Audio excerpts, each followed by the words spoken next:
আসসালামু আলাইকুম। মাত্র ১০ মিনিটে বাঁধাকপি দিয়ে এই মুচমুচে পাকোড়াটা তৈরি করলে আপনার মুখে স্বাদ লেগে থাকবে সারা জীবন। শীতের বিকেলে ভাজা পোড়া খেতে আমাদের মনটা আনচান করে, তাই ১০ মিনিটে বাঁধাকপি দিয়ে এই পাকোড়াটা তৈরি করে নিতে পারবেন। এই বাঁধাকপির পাকোড়াটা তৈরি করা এতটাই সহজ যে কেউ বানাতে পারবে এই বাঁধাকপির পাকোড়াটা। মুচমুচে বাঁধাকপির এই পাকোড়াটা মুখে দেওয়া মাত্রই আপনার মুখের স্বাদটাই কিন্তু বদলে দেবে। Welcome to my channel and 3i cook. And 3i cook চ্যানেলে আপনাদের জন্য থাকছে সবচেয়ে সহজ রেসিপিগুলো। তাহলে চলুন দেখে নিই। মুচমুচে বাঁধাকপির এই পাকোড়াটা তৈরি করার জন্য প্রথমে বাঁধাকপিটাকে এভাবে ঝুরি ঝুরি বা কুচি কুচি করে কেটে নিয়েছি। আপনারা আপনাদের পরিমাণ অনুযায়ী বাঁধাকপিটাকে কুচি কুচি বা ঝুরি ঝুরি করে কেটে নেবেন। বাঁধাকপিটাকে খুব ভালো করে কেটে ধুয়ে নেওয়া হয়ে গেছে। এরপর দিয়ে দিচ্ছি 1 চামচ লবণ। এরপর হাতের সাহায্যে বাঁধাকপি ও লবণটাকে এইভাবে করে কিছুক্ষণ খুব ভালো করে মথে নেব। এতে করে বাঁধাকপির ভিতরে থাকা পানিটা একাই বের হয়ে আসবে। এই কাজটা করতে একদমই কিন্তু সময় লাগবে না, মাত্র 2 থেকে 3 মিনিটের মধ্যে এই কাজটা হয়ে যাবে। হাত দিয়ে একটু জোরে জোরে করে এভাবে করে মথে নিলে একাই কিন্তু এই বাঁধাকপি থেকে পানিটা বের হয়ে আসবে। বাঁধাকপিটাকে কিছুক্ষণ খুব ভালো করে মথে নেওয়া হয়ে গেছে। দেখতেই পাচ্ছেন বাঁধাকপিটাকে এভাবে করে চাপ দিলে একাই কিন্তু পানি বের হয়ে আসছে। এরপর বাঁধাকপিটাকে হাতে নিয়ে এভাবে করে চাপ দিলে যে এক্সট্রা পানিটা পড়ে যাচ্ছে, এভাবে করে পানিটা ঝরিয়ে এরপর একটি বোলের মধ্যে নিয়ে নিচ্ছি। এইভাবে করে সবগুলো বাঁধাকপি পানি ঝরিয়ে বোলের মধ্যে নিয়ে নেব। বাঁধাকপি থেকে পানিটা ঝরিয়ে নেওয়ার পর বোল থেকে আমি আবারও এই বোলের মধ্যে ট্রান্সফার করে নিয়েছি। এরপর দিয়ে দিচ্ছি 1 কাপ পেঁয়াজ কুচি। যেহেতু পাকোড়া তৈরি করবে এর জন্য পেঁয়াজের পরিমাণটা একটু বেশিই দিতে হবে।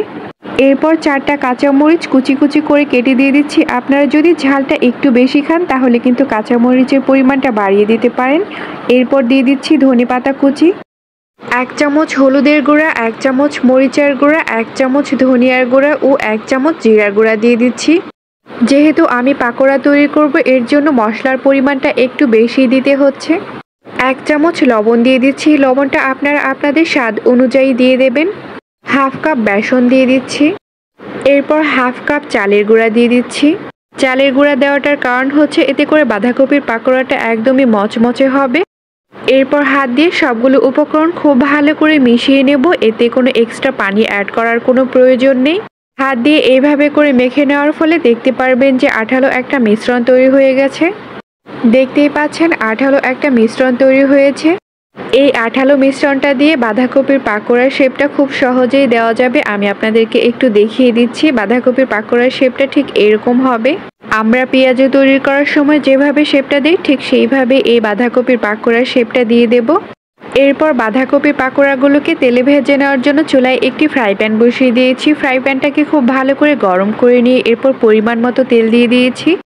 এরপর তেলটাকে গরম করে নিয়ে এরপর পাকোড়ার শেপ এভাবে করে তেলের মধ্যে দিয়ে দেব। তেলটাকে কিন্তু একদমই গরম করে নেওয়া যাবে না, হালকা গরম করে নিয়ে এরপর পাকোড়ার শেপগুলো এই তেলের মধ্যে দিয়ে দিতে হবে। এই সময়টাতে চুলার আঁচটা লো টু মিডিয়াম হিটে রাখতে হবে, না হলে পাকোড়াগুলো উপরে কালার চলে আসবে আর ভিতরে কাঁচাই থেকে যাবে। সবগুলো পাকোড়ার শেপ তেলের মধ্যে দিয়ে দেওয়া হয়ে গেছে। চুলার আঁচটা লো টু মিডিয়াম হিটে রেখে এই পাকোড়াগুলোকে ভেজে নিতে হবে। পাকোড়াগুলোকে ভেজে নেওয়ার জন্য আমি কিন্তু একদমই খুব বেশি তেল ব্যবহার করিনি, খুবই অল্প পরিমাণে তেল ব্যবহার করেছি। বাঁধাকপির পাকোড়াগুলো একটা পাশ হয়ে গেলে কাঁটা চামচের সাহায্যে এভাবে করে উল্টিয়ে দেব। এইভাবে করে সবগুলো পাকোড়া উল্টিয়ে পাল্টিয়ে দেব।